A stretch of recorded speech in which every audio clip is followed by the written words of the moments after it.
NBC 739. First News at 4. The medical community is just beginning to understand what autism is all about. Now, one mother of an autistic teenager is trying to help other families understand the disorder. He would start spinning as soon as he walked into the room, and the specialist said that this was for avoidance. He did this because he was overstimulated, and so he would spin as part of his stemming to comfort himself.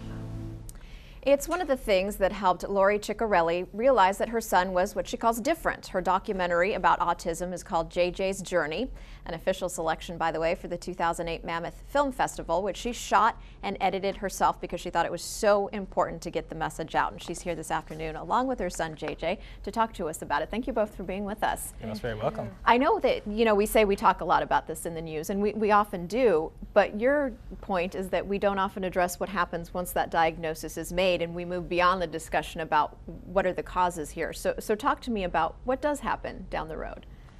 It is a concern of mine because early intervention is a focus, and I do believe it is the key, but there's not much information out there for middle school years and beyond. As you can imagine, there wasn't much information out there a couple of decades ago. We basically have been the pioneers for our community. Jeremy was the first one through our public school system with autism, and now at the community school. And so my concern is that 1 in 150 is being diagnosed. So the next 10 to 15 years, those 1 in 150, they're going to be teenagers, young adults, and I am concerned that our country's not prepared. JJ, I know that you're in community college, you're an artist, you do some really neat work.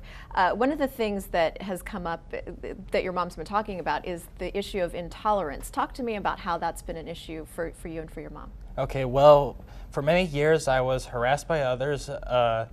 There were people who tried to take advantage of me. I was excluded. There were also people who also tried to point at me as if I were the bad person. There was even a time when a girl actually said to me, you know you have autism, you shouldn't be going here, you should be in some separate school or something.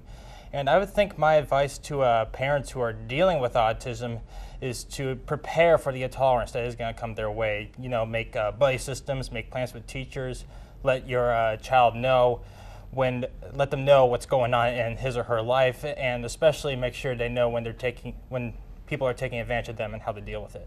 That's great advice. And I know you have some advice for parents as well.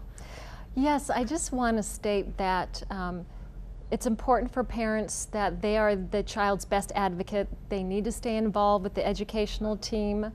What's important is that we provide the tools to help our children be successful and responsible in society.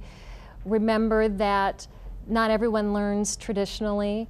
Don't try to put a square peg in a round hole.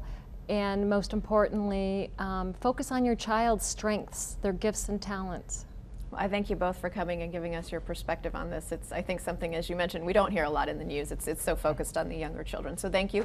Good luck to you in college. Thank you. We Thank appreciate you very it. much. And we wanted to let you know that you can join Lori for a presentation on autism tomorrow in Escondido. She's going to be sharing some more clips from that documentary that you saw just a little bit of there, as well as more on their experiences. It's all going on tomorrow night at 6:30 at the Escondido Adventist Academy, which is at 1301 Deodar Road, which is in Escondido.